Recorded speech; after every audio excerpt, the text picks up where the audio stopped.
And we are back here for the third and final part of my overall sort of press conference thoughts on E3 now. And finally we're going to get to Sony now. Now I sort of missed the first 5 or so minutes of the conference. I didn't actually get to watch it back yet just because I was doing something else, so I was helping my father out.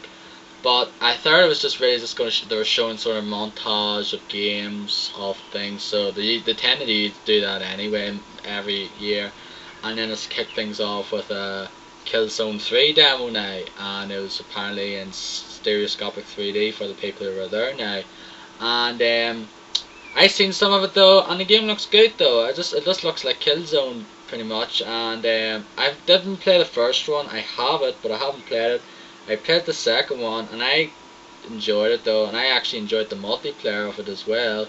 They said the only part I didn't like about it was I spent good part of 2 to 3 hours trying to get on the last part before you actually fight Radek at the end of the game, and the part before it where you basically sort of enter that building and you have to like fight the guys or coming through the windows and things like that was just an absolute nightmare, and I couldn't do it for the life of me, but eventually did it.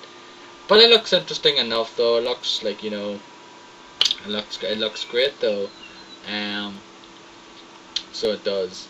And then they just sort of, I think they just talked about things, like the PlayStation 2, its 10-year anniversary, and just things like that now, and just certain things you expect from a press conference and that. And then they talked about the move, and they showed a figure off of pretty much developers you don't really know from these companies you haven't heard about. They'll probably some like indie game developers or something. They might have done stuff in the past, but they're probably not ones you really heard much about now.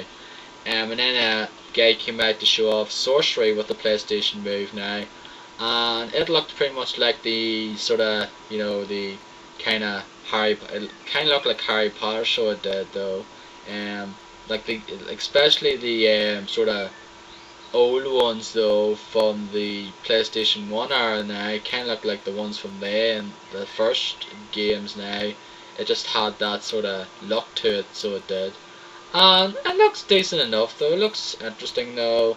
Just the way it works, just use the mode, just one control, just the way it thing, and the way you point at the screen just works on the the thing itself now, the screen now. It seemed to work alright though, and at least it didn't sort of look like it really hitched up like the Zelda demo. So it did now in the Nintendo press conference. And then it just showed off some more sort of montages of games and things that were coming out though, really. Again, another one that didn't really have a whole lot of stuff now. But they did actually show this last part. They did actually. It was like a lot of montage stuff as well. And there was some games that were coming out that are going to be good and all. Like they had God of War Ghost of Sparta, which I love God of War. Another PSP game, great. I knew about it though. I knew about it like a few months back though, so it did. So it wasn't really surprising to me than maybe some people who didn't know about it though. But it's another God of War game, so I'm happy. But I just hope they don't do a 4. I hope really don't do a follow up to 3. Please just end it at 3 and just let that be it.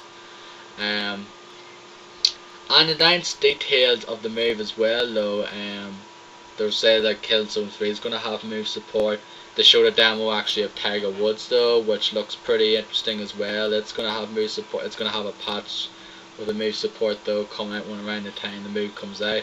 And probably one of the big, actually, it's probably one of the big surprises, perhaps coming from it is, even if it is just a few days, even if it's just like a handlock of days, we're actually getting it first before anywhere else. We're getting it before North America. We're getting it before Japan, and that's surprising. That's quite surprising though, because honestly though, like we got pretty much crapped on when it came to the PS3 because we had to wait 4 months after it came out everywhere else, so it did, and the PSP didn't come out till I think 6 months later as well, after North America. So the fact is that we're getting something like this first is cool, even if it is just like 4 or 5 days.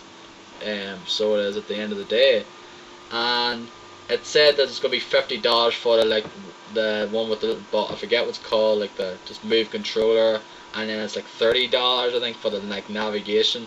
So pretty much it's just basically the Wiimote and the nunchuck. That's pretty much what they are at the end of the day, if you're gonna make a comparison. And that's $30, so that's gonna be £80 overall. No, $80 overall, and I'll probably be about I'll probably be between £50 and £70 here, maybe a bit more, because we tend to pay more for the stuff anyway at the end of the day. But from what I've seen for the move though, it looks like it works though, and so it does. At least the fact is they are kind of doing things well for it. They're not just appealing to the casual market though. They probably might do, but at least they aren't. At least they didn't do it to full effect like Microsoft did though. They actually showed some games for like the core audience. They showed like Sorcery. They showed like Tiger Woods though, and there's going to have the games like most games that'll be out in the future will have move support as well. And some of the other games they showed, Heroes on the Move, which is actually, I don't know what that is, if it's an action game or it's a party game or whatnot. It's going to have like, Ratchet and Clank, it's going to have Jack and Daxter, it has Sly and Bentley, sort of the three sort of main sort of things from the PS2 or the whatever, like you had Insomniac, Naughty Dog and Sucker Punch there, and like, they've done other games now on the PS3, Infamous, Resistance and Uncharted now, and these ones are brought back here on the PS3 now through another developer now as well, which is pretty cool at the end of the day. And I'm really looking forward to seeing more of it. I like to see more of it, see if it is like an actual action game. Sorry now. Little Big Planet 2 looks quite good, so it does as well, and that's probably one of the ones I'm just really kind of a bit down on, because I was really looking forward to Little Big Planet, and I got it and I barely played it, and it's on my backlog list, but I barely played that game, and it's kind of ones I kind of really regret not playing more of, and I really should try some of the downloaded levels, because I know a lot of people now, since it's been out over a year now, that a lot of people have really made probably some fantastic levels. I'm sure some people, when this one comes out as well, that they'll make some fantastic levels as well. And so and they had a trailer as well for Infamous 2. Again, another game I haven't played much of, but it's on my backlog, so I have to try get it before it comes out in 2011. But I probably will though, since it's on my backlog for the summer. And the sort of big surprise that came out of the show was, of course, the end of it was with Twisted Metal, with David Jaffe coming out and saying it was his like new one, Eat Sleep Play, and basically apparently he just lied, because people were saying, is he making a new Twisted Metal game, etc., and he said no, and pretty much he went off to make this new make his own studio and pretty much just do another Twisted Metal game. And if I was a Twisted Metal fan, I'll probably be so excited. But the fact is, I've never played a Twisted Metal game besides one. I think it was the first one for like 5 minutes years and years ago. So to me, that's not as to me that hasn't got the same effect on me as someone who's grown up and loved the Twisted Metal series though.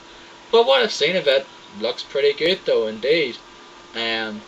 They also showed a Final Fantasy 14, a little trailer as well though, and I actually might try that out. If it doesn't play, it probably might play the same as 11 though. Hopefully they fix it and make it a bit more, up to date and more streamlined. If it's that way, I will be interesting. If it plays exactly like 11, no thank you, because I could not.